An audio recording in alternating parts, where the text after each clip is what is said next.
from the plate to his heart. Yes. You know, we want to talk about some dishes and some food that will make your man speechless.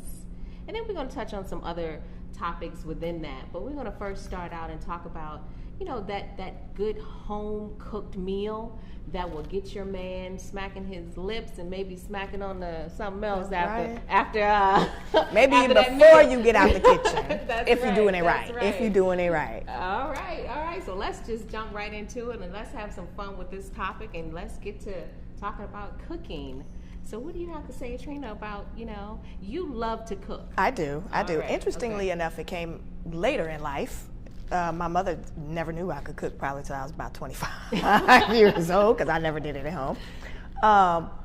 But I have found that a lot of men love women who cook. They cannot find a lot of women who can cook or who can truly cook, because some women can cook, so to say. They can put together some mac and cheese, they can, you know, make a hamburger, but there's also those women who can cook like your mama or like your grandmama. That's right. And that's what gets that man to stay right there. Exactly. Now I'm from the South, you know, so I was raised in about you had to cook. You had to know how to cook, and you had to know how to cook different dishes and what to put together. It wasn't any, you know, back in my age, you know, little. You know, I'm not telling my age, but back in the there was no microwave. Right. We had to cook on the stove. We had to cook things what they call from scratch. I mean, you made homemade biscuits. You made, you know, deep fried gravy with chicken and things like that. So I grew up in that era where I had to know how to cook. And so then as I got older and had, you know, got married and children, so my kids and my family had meals every single night. And I worked, but I came home and I cooked meals every night. Right. Now, that's different now. You know, you will say and even for me, I'm a 70s baby, grew up 80s, 90s. My mother cooked. She did not cook every day, but she did cook, and she cooked. She was from Arkansas, so of course, you know, she made those down-home meals. Where I actually got all of my cooking experience was from my grandmother. I lived with my grandmother in high school. My mom didn't make me do those types of things. You know, for her, I was her only child, so I did whatever I wanted to do, pretty much. She was spoiled. But my grandmother made sure that I did at least get the staples of cooking from her. So that went into where I worked at Red Lobster, which is where I really picked up my love for grilling.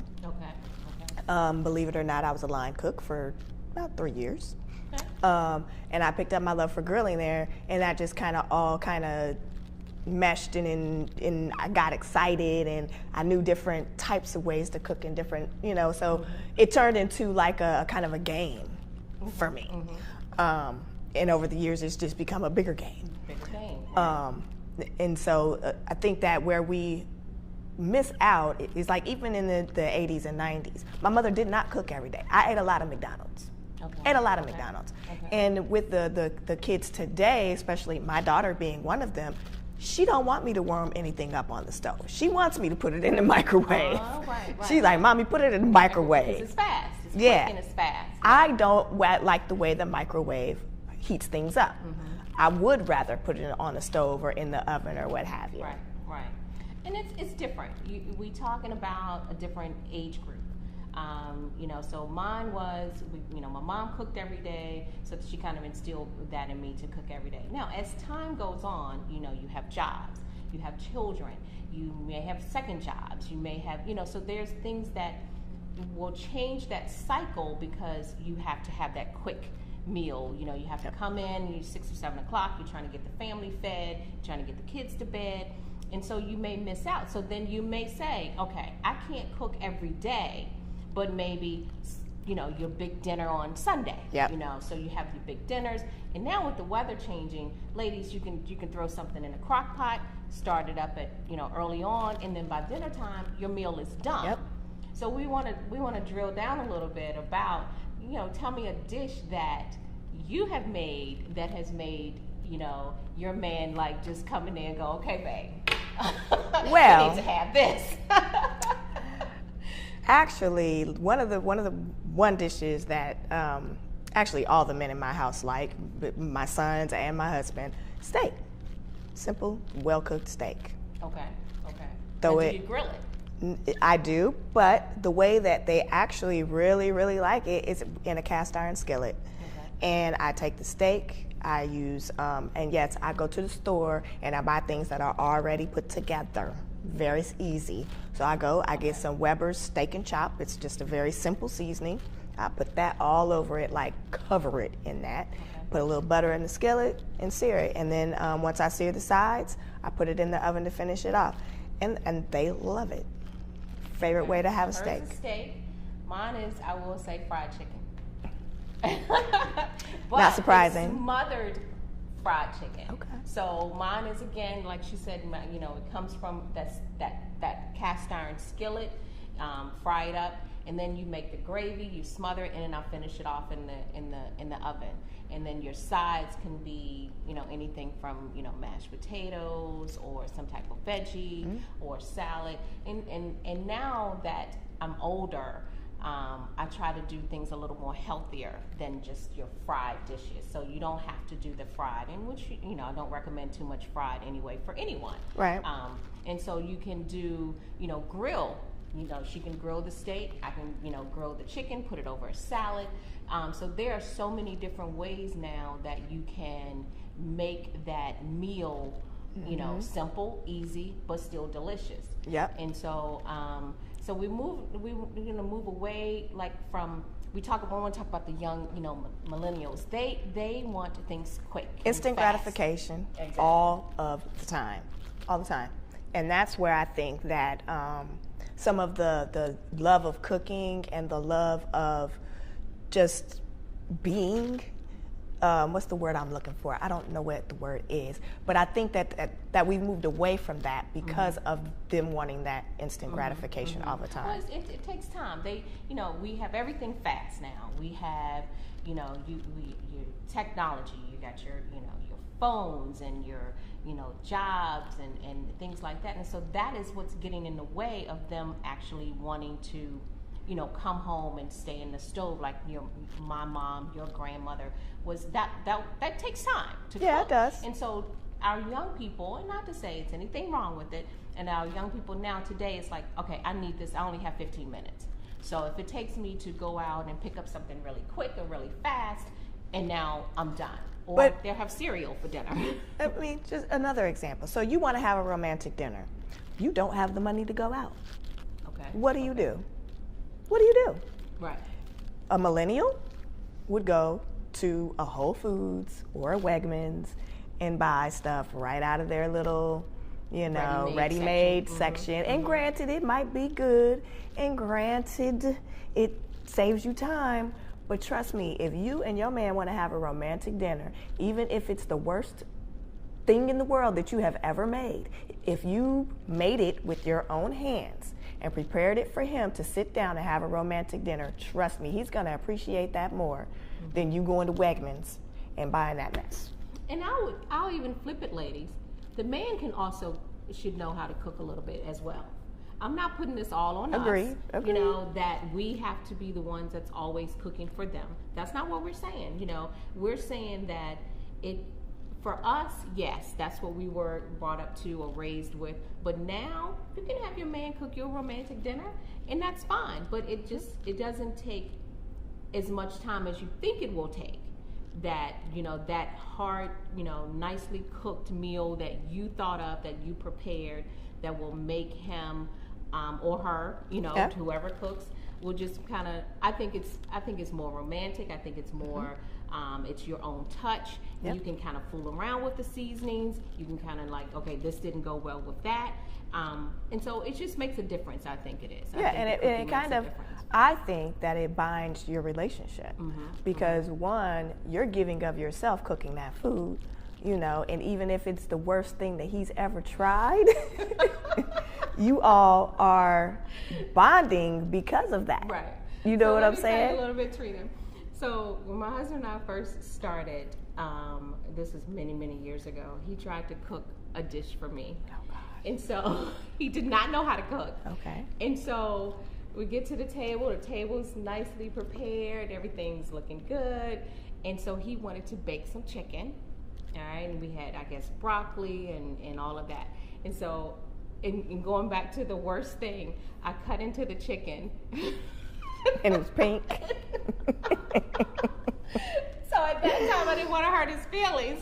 You know, years later, I could hurt his feelings. But now, like, back then, it's like, because he put in the effort. Right. And I was just like, and so he came, he said, it's not done, is it? I went, no, it's not done. So I had to take over. Right. But it was the thought. That gave you guys a moment to always be able to share. Right, exactly. Yeah, that was in the dating stage of just like, no. And you can always look back on that and just laugh and, you know. Right. But so now has your husband tried, is he a cook? Can he cook? Who's the better cook in you? Now, when you ask the question, who's the better cook? Okay, ladies. That answer is going to be me, of course. But me and my husband cook together a lot. Okay. Mm-hmm. We're always in the kitchen cooking together. He likes to be my sous chef a lot of times. Okay. But he also takes the wheel and he can cook too. But we do it together all the time. We love to do it together.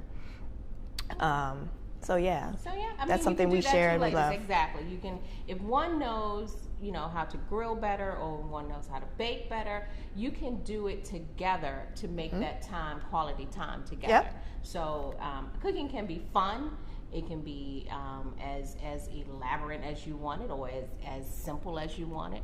But I just think cooking in a relationship makes makes a relationship. And when you guys can do it together, it gives you a time to bond. It gives you a moment just to sit back and just reflect and talk to each other. Because a lot of times we don't talk to each other. That is true. We talk at each other, especially when we're running ragged all day long. So it also just gives you that time just to genuinely talk to each other. Right. And use your phone and look up a recipe, even if you don't know how to cook. Yumly, great app. Will tell you whatever you want to know about anything. There we go. You got it. You have chicken. Type in chicken. It'll pull up all kinds of recipes for you.